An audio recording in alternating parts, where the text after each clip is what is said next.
school board in Texas is now pulling books off the shelf in record numbers after conservative politicians and parents have complained about so-called objectionable materials. Now, there's a gigantic, exhaustive NBC News report on this, and it focuses a lot on the Katy Independent School District in Texas. However, of course, the article does note that this is going on actually in different school districts across the country, but they focus on Katy, Texas, because it's been a bit of a flashpoint there, as a lot of conservative influencers have really pointed at some specific examples of what they consider to be questionable books. So now, the article writes, the author of the article writes, the small district is now a battleground in an unprecedented effort by parents and conservative politicians in Texas to ban books dealing with race, sexuality, and gender from schools. Hundreds of titles have been pulled from libraries across the state for review, sometimes over the objections of school librarians, several of whom told NBC News they face increasingly hostile work environments and mounting pressure to preemptively pull books that might draw complaints. So that is what they consider to be soft censorship. Basically, a chilling effect where it's like, oh man, I don't want to get in trouble, and so I don't want to get these threats. So I'm just going to pull these books, even though nobody's raised any sort of problem with them. This might be bad, right? So now, some of the books that are gone include titles like Jack of Hearts and Other Parts, a book about a gay teenager who isn't shy about discussing his adventurous sex life, The Handsome Girl and Her Beautiful Boy, All Boys Aren't Blue, and Lawn Boy are all coming-of-age stories that prominently feature LGBTQ characters and passages that contain descriptions of sex. So now, of course, that right there has got parents in an uproar. Oh my, sex! How dare you? How dare you have any description of sex in a book made for high schoolers? Oh my God. Oh my God. Really? And so not only that, but again, a lot of these have the similar theme of LGBTQ. And so now, one LGBT student told NBC News how disastrous this is and how much these books have helped her. Quote, as I've struggled with my own identity as a queer person, it's been really, really important to me that I have access to these books, said the girl whom NBC News did not name to avoid revealing her sexuality. And I'm sure it's really important to other queer kids. You should be able to see yourself reflected on the page. Well, that's exactly what the people who are trying to ban them effectively don't want. They don't want people to be exposed to these issues. They want to, and ironically, and I'm not even saying that all the parents have bad intentions, but what they're doing is that they're putting the kids into ironic safe spaces. That's what they're doing. Which then, of course, later down the road, they're going to complain, oh, why are these kids, they're these damn kids in their safe spaces? Totally ironic. Why are you in a safe space all the time? More details. Records requests to nearly 100 school districts in the Houston, Dallas, San Antonio, and Austin regions. A small sampling of the state's 1,250 public school systems revealed about 75 formal requests by parents or community members to ban books from libraries during the first 4 months of the school year. So now that's unprecedented. It doesn't sound like a lot, but it is unprecedented. We have not seen this until recently, and there's a reason why. In fact, only one library book challenge was filed at those districts during the same time period a year earlier, according to records. A handful of the districts reported more challenges this year than in the past 2 decades combined. So there is a zeitgeist behind this. There is definitely something that is driving this, and that happens to be, of course, conservatives with their newest culture war issue. Now, all but a few, I should say, of the challenges this school year targeted books dealing with racism or sexuality. The majority of them, and this is the theme, feature LGBTQ characters and explicit descriptions of sex. Many of the books under fire are newer titles purchased by school librarians in recent years as part of a nationwide movement to diversify the content available to public school children.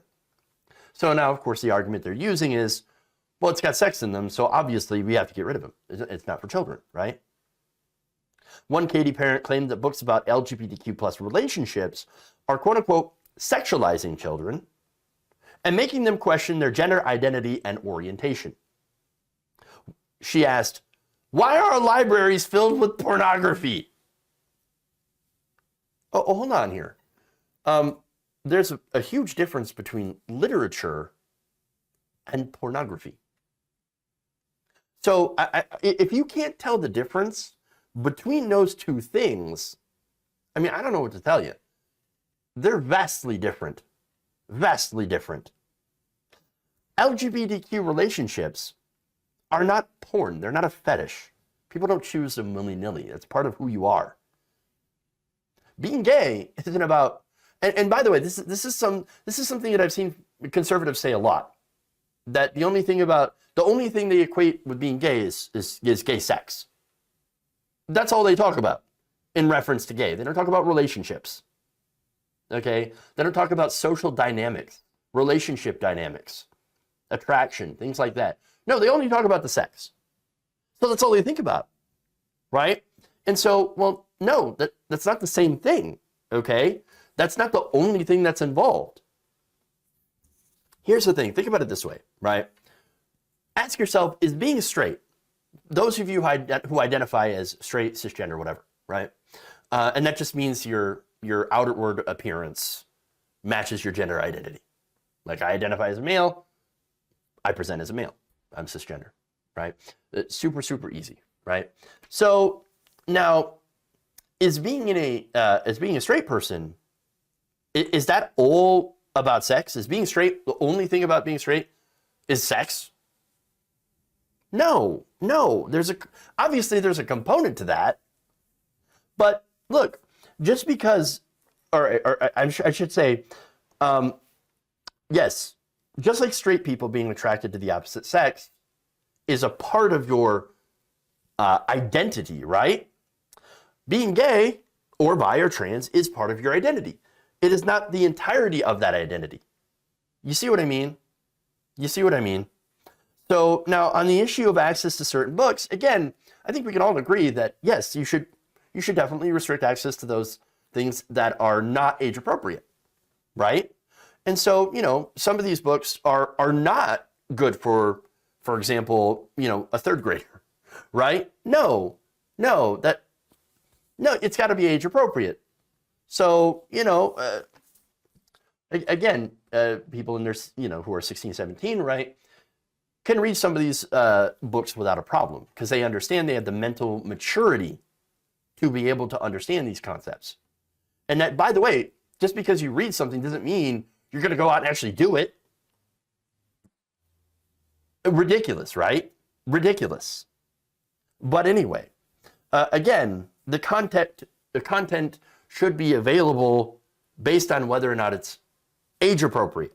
Now, of course, that's a sticky issue too, when you think about it, because that question of what's age appropriate comes up.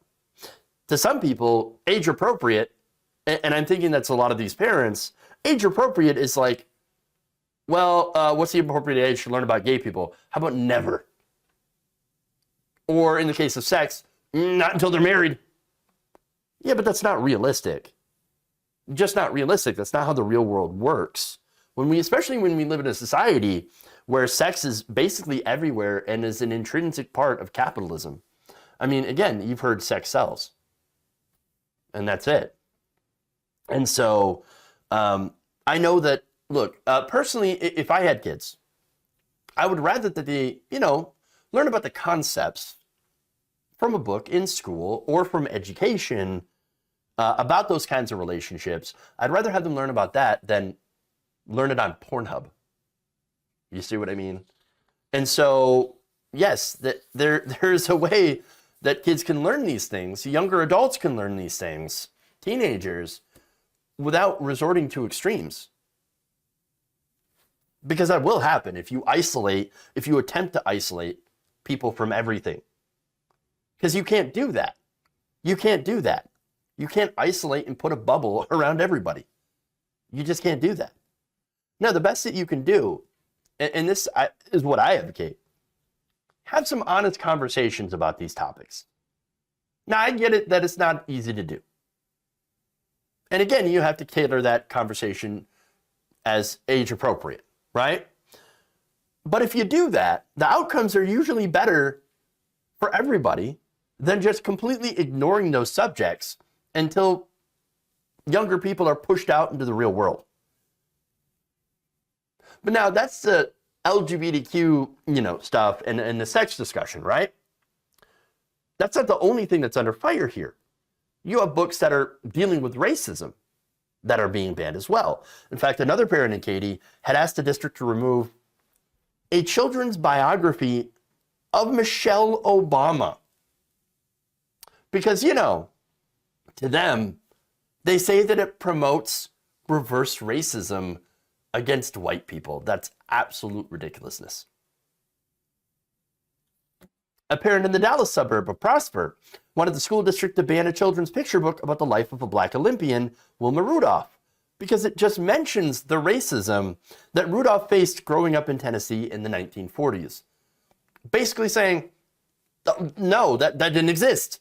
That didn't exist. The racism, no, didn't exist back then. And in the affluent Eanes Independent School District in Austin, a parent proposed replacing 4 books about racism, including How to Be an Anti-Racist by Ibram X. Kendi, with copies of the Bible. Yes, let's take books that are anti-racist and replace them with the Bible.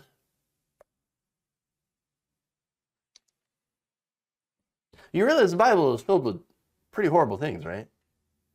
I mean, you got attempted human sacrifice, you got abortion, war. That's in the Bible.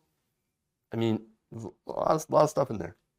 But look, when it comes to the motivation, it's pretty simple to figure out why they're doing this. It's not that the children are uncomfortable reading these things. And it's not that they're getting horrible ideas and they're confused. Oh my God! No, it's the parents that are super uncomfortable with these things, with these topics. Because God forbid they actually have to be parents and talk about these very complex issues.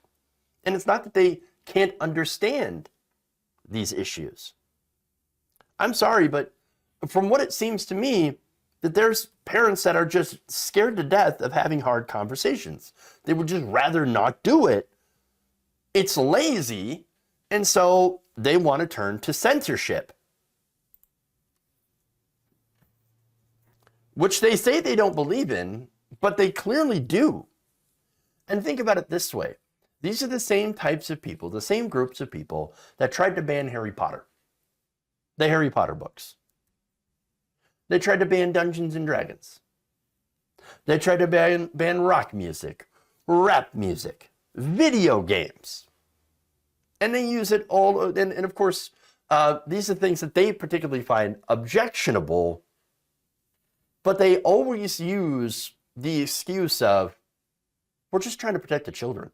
No, you're trying to protect your feelings. That's what you're doing. You want to protect yourself against anything that might make you feel a little uncomfortable. On the racism discussion, for example, you realize that no child is going to blame themselves for slavery. And nobody thinks that they should. They had nothing to do with it. No. And so, again, why should they feel bad? Why should they feel bad about that? We should, however, note that if you learn about these things, these systems of oppression that were put into place, that in some form do exist today, and of course that's much more advanced level learning, maybe even college level learning, something like, I don't know, critical race theory, that learn about later on in the college level course about those systems of oppression. They might actually want to do something about it. And of course, you've got these people who are, again, I think, racist, that don't want to do anything about those systems of oppression. Because they think that if we remove those and allow people to get an upper hand, or a hand up, I should say, that somehow brings them down. So understand the goal. Understand the goal on that one. So now, one last thing here. One queer student who went on the record, and I think that's pretty brave when it comes to this, spoke out, and she said she was not buying the arguments that the parents were using. In fact, this is Amber Call, a 17-year-old bisexual student in Katy, and she said this: reading books or consuming any kind of media that has LGBTQ representation, it doesn't turn people gay or make people turn out a certain way. I think reading those books actually helps kids realize the feelings that they're already had are valid and okay. And I think that's what a lot of these parents are opposed to. She is absolutely right in the nose when it comes to that. And also, look, this is very clear censorship. And while I'll reiterate that the fact that I don't believe that all the parents have particularly bad intentions, I think some of them are really motivated by, love for their children and a desire to protect them against, things that they might be afraid of talking about and these difficult conversations.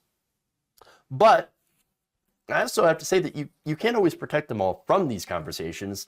And like the best way to prepare them is to be open and to have them and to be honest and to be, and to have the type of education behind you, the type of knowledge behind you to steer your kids right. As for the ones who do not have good intentions, like the Ben Shapiros and the Matt Walshes, all they're doing is to try to erase things that they don't like